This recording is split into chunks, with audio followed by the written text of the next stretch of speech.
Morning, everyone. I would like to give a presentation on the 10th meeting of the Chemical Review Committee and the 10th meeting of the POPs Review Committee that will take place in October coming weeks in Rome. My first slide gives the dates and venue of those two meetings. CRC 10 will take place from 22nd to 24th October 2014. Those are the dates where the plenary sessions will take place. Prior to this, there will be pre-meetings of the intersessional task groups on 21st October, Tuesday. Schedule of the pre-meetings will be introduced later during my presentation. The POPRC 10 will be a week after CRC 10, starting from the 27th to 30 October 2014. Before the start of official meeting, there will be pre-meetings of intersessional working groups on 26 October, Sunday. The venue will be at the FAO headquarters in Rome. CRC and POPRC have been holding their meetings back-to-back since last year, and the practice has been collected as a feedback of how the joint meetings and the back-to-back meetings went at last year, and we will also collect feedback after the back-to-back meetings of this year. There will be no joint meeting this year. It's only that two meetings will be held back-to-back and having Saturday as a day as a break day. This slide provides the Bureau members of the two meetings.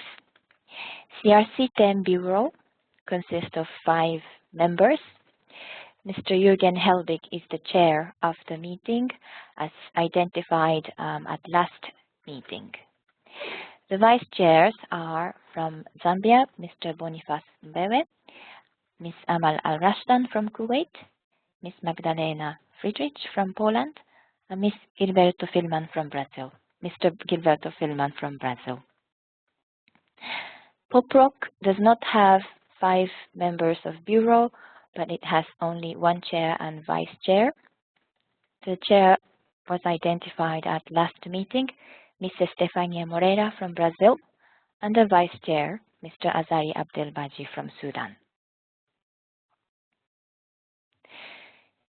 Pre-session documents for 2 meetings will be made available before 10 September 2014 on the website of those 2 meetings.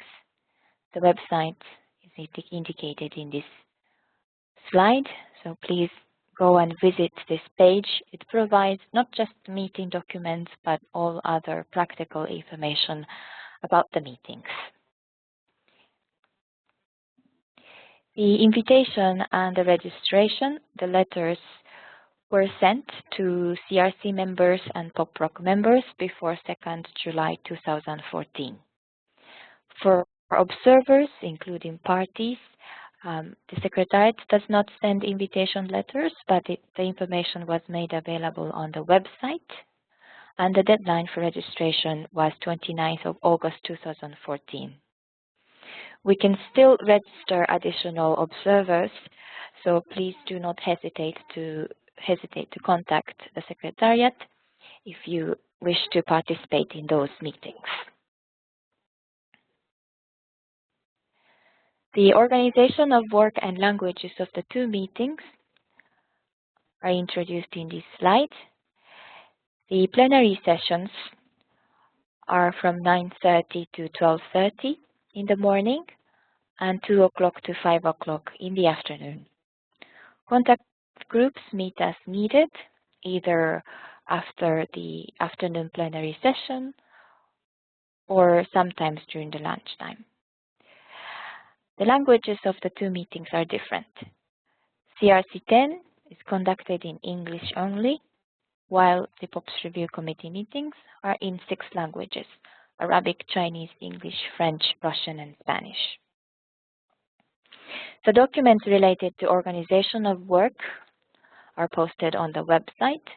Those are annotated agenda, which is document symbol ending with 1/add1, scenario note contained in inf/1, tentative schedule of the meeting inf/2. The meetings will be conducted in paperless meeting, so there will be no hard copies distributed, including the conference room papers produced during the meeting. The documents will be available on the intranet site, so the participants are recommended to bring their own laptop that is connectable to Wi-Fi. Here is a tentative schedule of pre-meetings of CRC, which will be on Tuesday, 21st October. The meeting will start with bureau meeting from 11 to 12 o'clock, followed by task group meetings. We have 1.5 hours for each task group to meet. There will be no parallel session, so each task group members can participate all of meetings if they wish to. The task group on polychlorinated naphthalenes from 1 to 2:30, task group on tributyltin compounds 2:30 to 4, and task group on short chain chlorinated paraffins 4 to 5:30. Those are the 3 chemicals that the CRC will review, the final regulatory action documents. Here is this tentative schedule of pre-meetings of POPRC. There will be no morning meeting. It will start from 1 o'clock in the afternoon for POPRC members only meeting. The members will meet to go through the tentative schedule of the meeting and agenda so that they will know what will be discussed in the meeting. And then there will be intersessional working group meetings. Those meetings are open to observers. It's from 2:30 to 3 o'clock, half an hour for pentachlorophenol and its salts and esters, followed by decabromodiphenyl ether and PFOS intersessional working groups. Each group will have half an hour to review the work done during the intersessional period and identify any key issues to be discussed during the meeting. Then the Bureau, which is chair and vice chair, will meet from 4 o'clock to 5 o'clock to discuss any highlighted issues.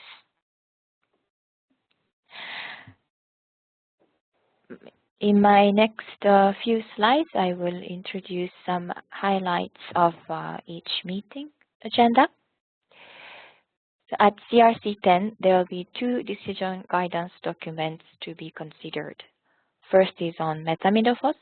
This is a pesticide that CRC 9 recommended for listing in Annex 3. Second DGD is on fenthion. This is a severely hazardous pesticide formulation, also recommended by CRC 9 for listing in Annex 3. 3 other notifications to be reviewed. The first is polychlorinated naphthalenes, and then short chain chlorinated paraffins, and tributyltin compounds. All 3 are to be considered as industrial chemicals. Final regulatory action submitted by 2 parties from 2 PIC regions. Now, here is a POPRC 10 agenda highlights. The POPs Review Committee will review the draft risk management evaluation on pentachlorophenol and its salts and esters.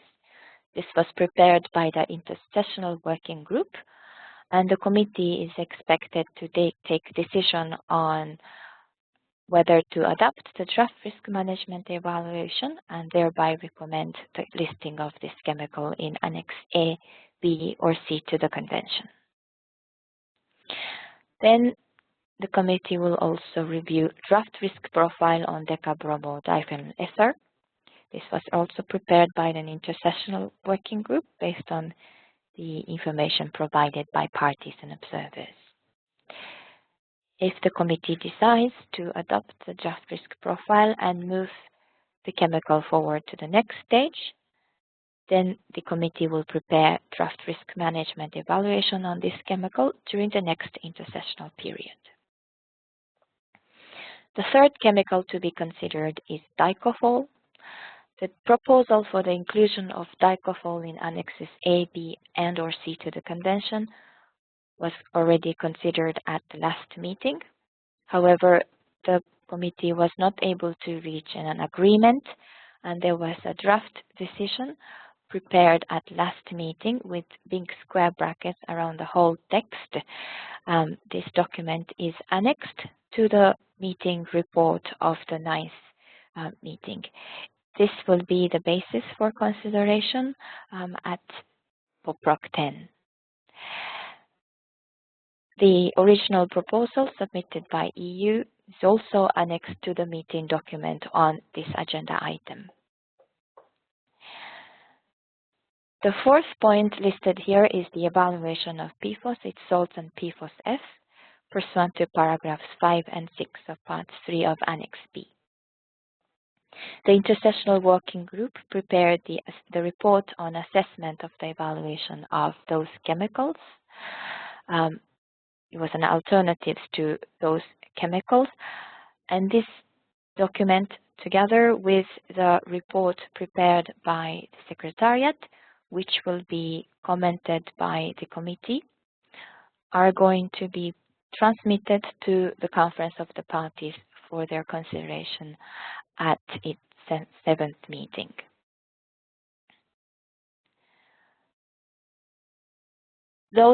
This PFOS was done by the Intersessional Working Group. The last point listed here was not the result of the Intersessional Working Group, but it is to be considered at the next meeting, whether the guidance on alternatives to PFOS, its salts, PFOS-F, and their related chemicals needs to be revised based on the new information made available to the committee. If the committee so decides, then the guidance will be revised during the next intersessional period. There are some agenda points that are common to two meetings. The first one listed here is on effective participation in the work of the committees. This is conducted as part of the technical assistance activities that the parties and committee members are strengthened in the participation of the work of the committees. The Secretariat has undertaken some activities like providing webinars, and one workshop was organized for this purpose. Under this item, also the activities that the Secretariat is providing for incoming members as an orientation purpose is going to be discussed. The second point here is coordination and collaboration with other scientific subsidiary bodies. The scientific subsidiary bodies to the three conventions are mainly the CRC, POPs Review Committee, and there's also an open-ended working group of the Basel Convention. But under this agenda item, the most important outcome expected is the draft guidance to assist parties to the Rotterdam Convention and the Chemical Review Committee in their work when a chemical under consideration was a persistent organic pollutant listed under the Stockholm Convention. It's a long title, but this guidance was recommended to be prepared by the joint at the joint meeting as requested in the Synergies decision adopted at 2013 COPs. So the joint intersessional working group was established during the joint meeting of CRC and POPRC last year, and the outcome of that joint intersessional working group is going to be presented at both meetings, first at CRC and then second at the POPRC. The committees are invited to provide comments on this guidance document, and those comments will be forwarded to that joint intersessional working group for them to further revise the guidance and to be submitted to COP7 of COP7 of the Rotterdam Convention and the Stockholm Convention. The second point is about the feedback on back-to-back meetings and joint meetings of POPRC and CRC. I mentioned in the very beginning of my presentation that in October 2013, these meetings were held back-to-back and also a joint meeting in the middle of the 2 weeks. The feedback will be submitted to the Rotterdam Convention and Stockholm Convention's COP7 for them to further consider the arrangement of those 2 meetings. In general, we received very positive feedback that the back-to-back meetings was held very efficiently, and that is why we are holding these 2 meetings again back-to-back in Rome. I think this is it, the agenda highlights I have for 2 meetings, and I would like to finish my presentation here, but any questions about these 2 meetings are most welcome. Thank you.